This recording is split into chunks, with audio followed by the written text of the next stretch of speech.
Let's get it on! Sprawl and brawl, ground and pound. Get ready for an MMA showdown. Now, the ultimate Octagon insiders, Sean and Tristan Ducross.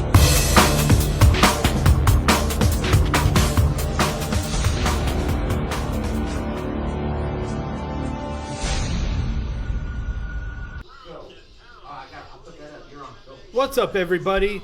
I'm Tristan Ducross, and on my side, as always, is my partner, Sean.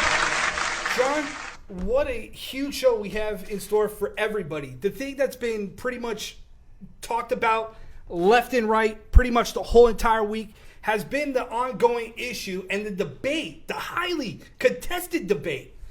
Whether you're pro-left, pro-right, down the middle, sounds like we're talking about politics, but we're not.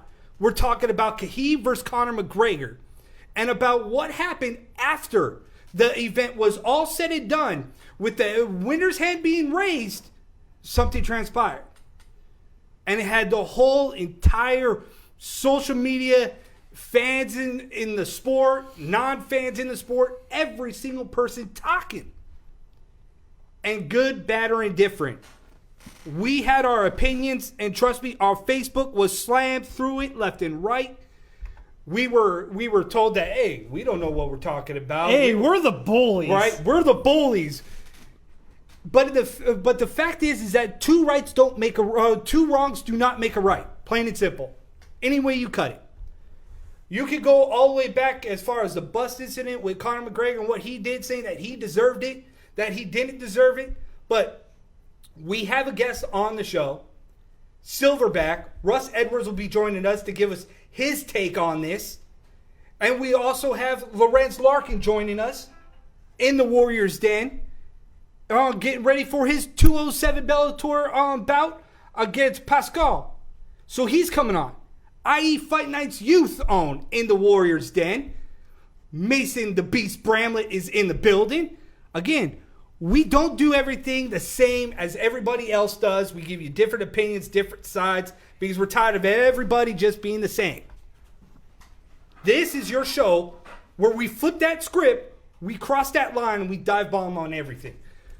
So, Sean, should we get into with Silverback and Russ Edwards right off the bat? No, let's give our take real quick on what transpired at UFC 229. Set the narrative.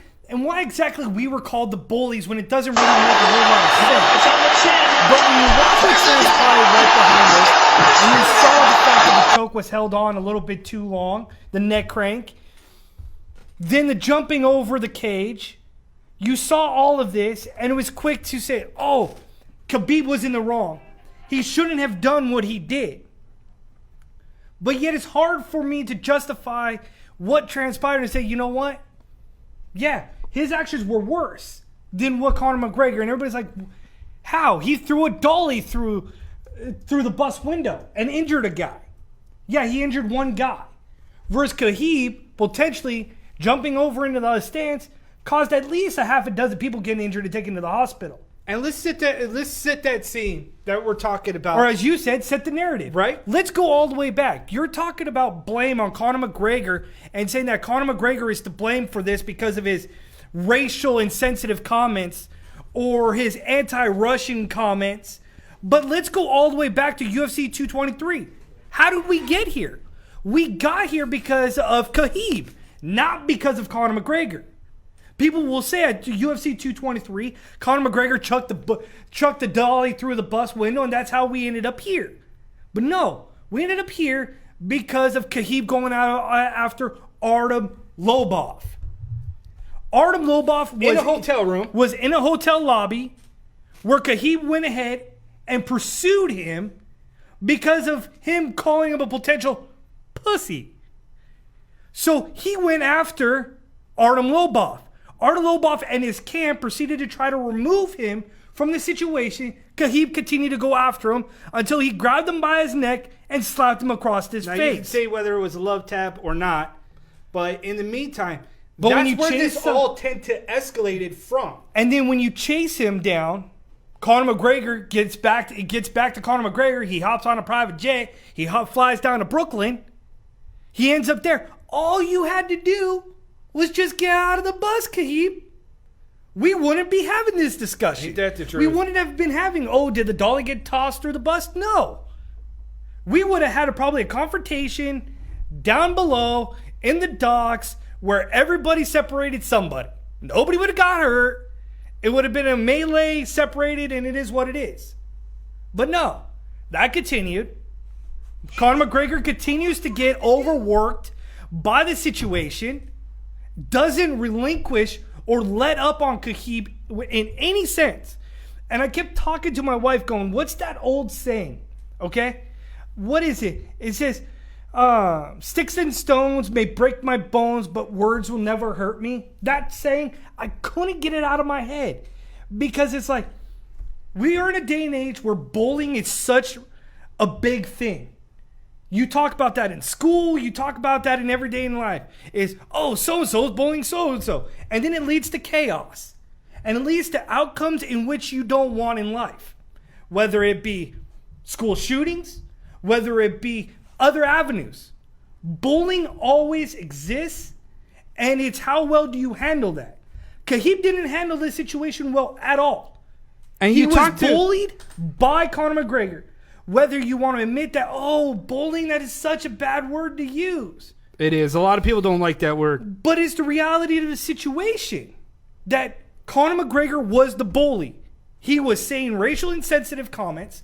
But then my whole take back from that is, everybody acts as if this was the first time a professional athlete said anything racially insensitive.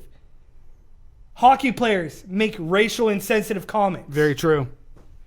Your media outlets have made racially insensitive comments.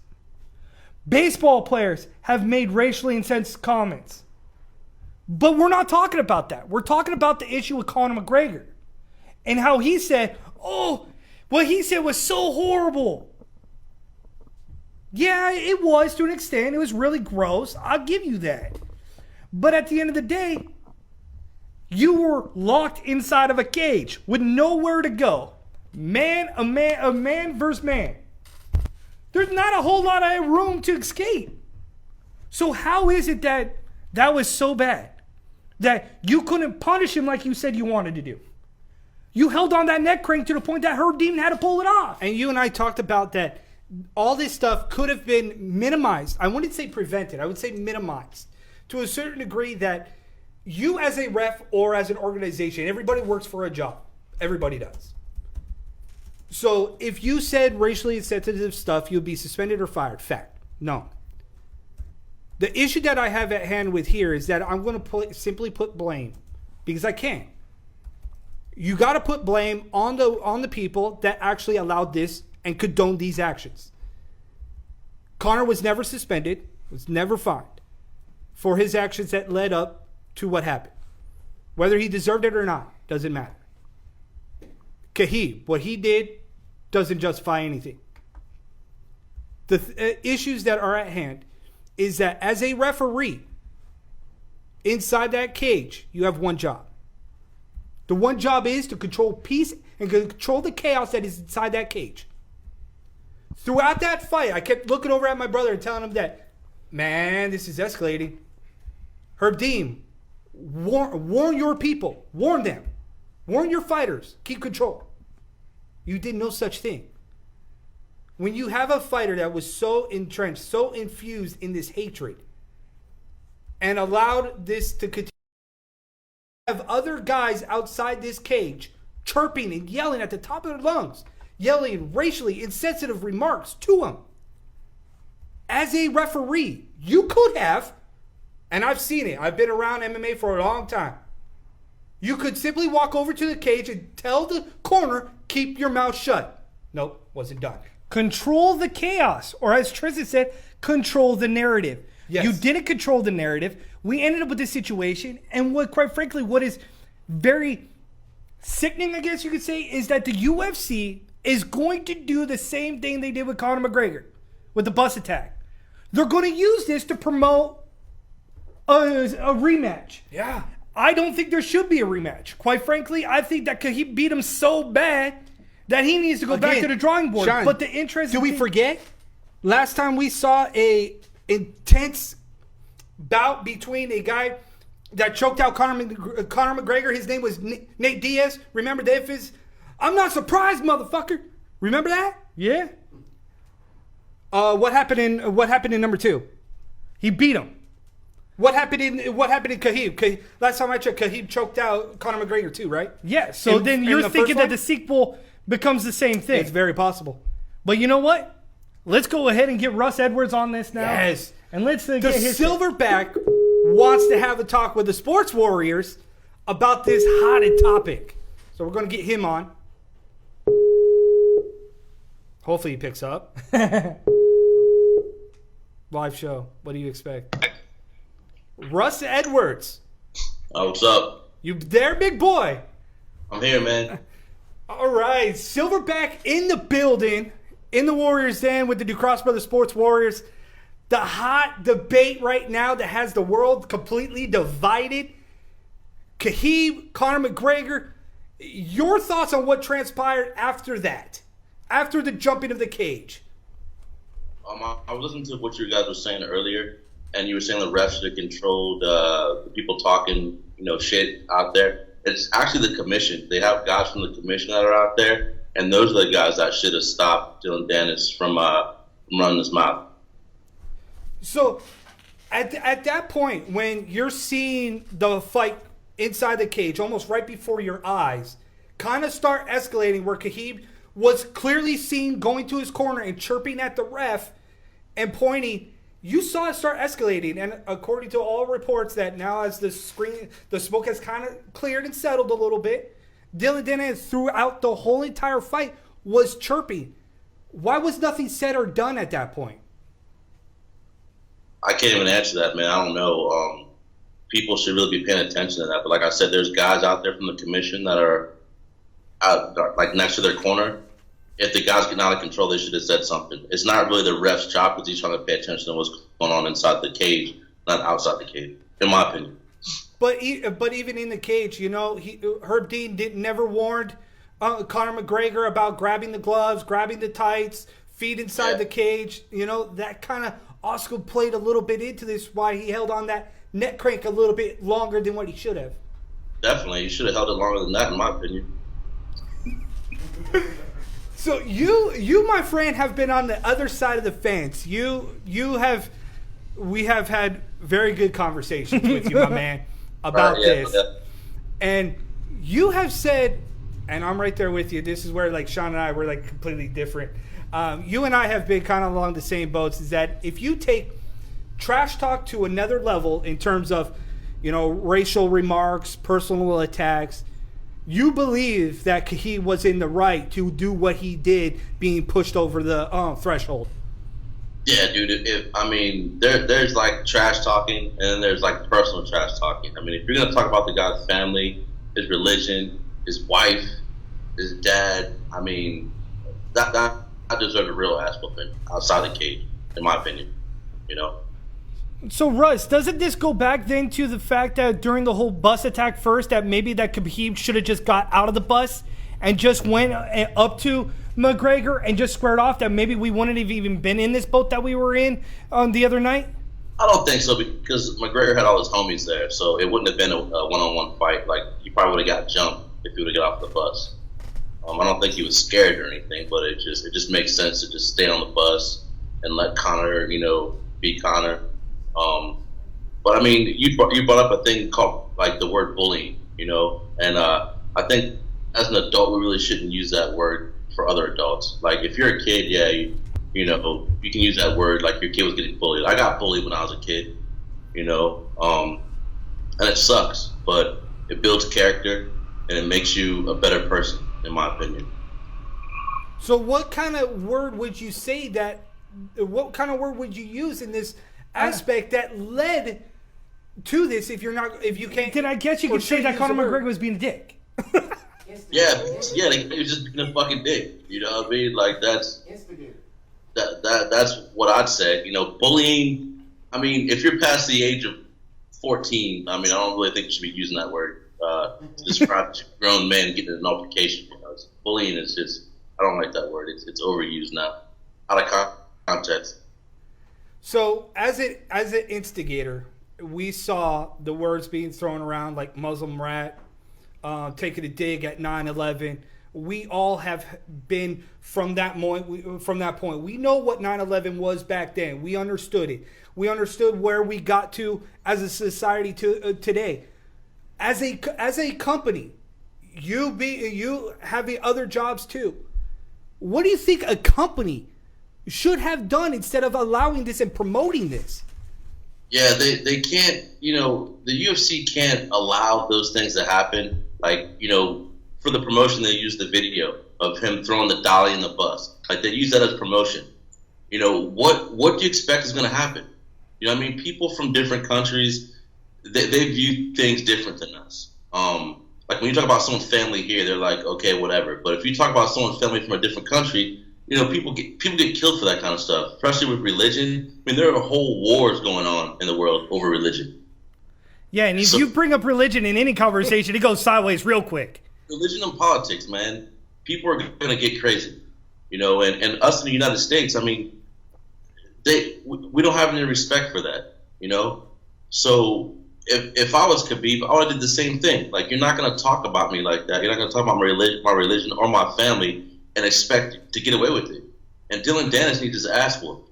He needs to keep his mouth shut, And I think if he wouldn't have been saying anything, then it probably wouldn't have escalated. He is the one who's the major escalator in what happened during the fight, in my opinion. So then should the Nevada Athletic Commission look at potentially suspending him, even though that he was not related to the UFC in any way? Can they go out and suspend him from fighting in Bellator right now? They should. Something needs to be happening because he was the main instigator. Nothing's going to happen to him, of course, but something should happen to him, like a suspension or something. He's had one fight. For all the shit that he talks, he's had one MMA fight, and he does jiu-jitsu. And I was just going to say that, but he's a jiu-jitsu guy. Don't they all naturally talk shit? Jiu-jitsu guys? Yes. Yeah, they do. They do naturally talk shit because, they don't have to get hit in the fucking face. They're like, that's the difference between a fighter and a jiu-jitsu guy. These jiu-jitsu guys walk around with their chests poked out, but when it comes down to it, your inverted guard isn't going to do shit when I got hammers raining down on you. You know what I mean? But, they're professors and, the whole culture tells them that they're badasses because they can do an armbar, and it's just, it's sad. Jiu-jitsu guys, I'm a black belt in jiu-jitsu. I've been around jiu-jitsu for a long, long time, but I just, the way these guys act nowadays is just ridiculous. And Dylan Dennis he's a representative of jiu-jitsu, talking shit and not being able to back it up. Russ, did this also escalate because if you go back in time 8 years ago, the Nashville Brawl, Jake Shields, the Scrap Pack. Oh, yeah. Everybody goes back then. And Gus Johnson, one of the guys that around this circle that the MMA community absolutely despises from that situation, referenced in that night that sometimes these things happen in MMA. Dude, now, if we come full circle, are these simply things that happen in MMA? Dude, it's like this. They're fighters, man. You know what I'm saying? I don't know why people are holding these guys to a higher standard. They get locked in the cage and they beat the shit out of each other. Am I right? You're right. So how can you expect them to conduct themselves in a certain way, like wearing suits and being respectful and all this bullshit, when at the end of the day they beat the shit out of each other? I don't understand that. Well, because they try to change the narrative, call you guys professionals, call you athletes. You're just a fucking savage, dude. You get in there and you fucking fight. That's what you do. So what you do outside of the cage, it shouldn't really make a difference as long as you show up to fight. All these people talking about, I'm going to be a professional. I'm going to wear a suit. I'm going to do this. I'm going to do that. You're a fucking savage, dude. At the end of the day, you punch people in the fucking face, try to rip their arm off, try to rip their leg off. That's what you do for a living. You can put yourself in a suit all you want. You can't polish a fucking turd, man. You know what I mean? So what would you do right now with Khabib? What would be the ultimate decision? If you were the commission or you were Dana White, what would you do with Khabib right now? The dude should definitely keep his belt, fine him, and then be done with it, But I think even finding him would be good because I think Conor got fined. He at least had to pay some shit for the whole bus thing. So find the guy, let him keep his belt, suspend him for 3 months, and then be done with it. You know. Wipe your hands clean of this situation is what the UFC needs to do. And just kind of reset and restart, I think, after this, because it's still a hot button topic. Yeah, don't allow people to talk shit. They're like, oh, well, talking shit is part of the game. Yeah, but you need to limit it. You know what I mean? You can't be calling a grown man a rat and, a terrorist and all this shit and not expect repercussions. I mean, Conor should be weary of just walking the streets, really, after the shit he was talking.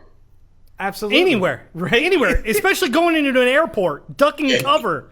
He needs to watch his motherfucking back. You know what I mean? Because people don't take count of that shit talking, especially Muslims. I mean, they blow shit up, right? Very true. Those motherfuckers put bombs on and walk right up to you and blow your ass up and not give a shit. So in other words, Conor McGregor, shave your beard, hide your tattoos, go into hiding because you're wanted. He needs to do something. You'll be on a milk carton soon. Yeah, I don't think they're going to let this one slide. You know what I mean? I really don't. But, I could be wrong. But if it was me, every time you see me, we fight. You know what I mean? I'm fighting you every time we see each other. Yep, I'm right there with you too, Russ. You can't be talking that shit like that, man. Like I said, that should get you killed, man. And now the guys coming up in the MMA game, they think that that's the way they get seen.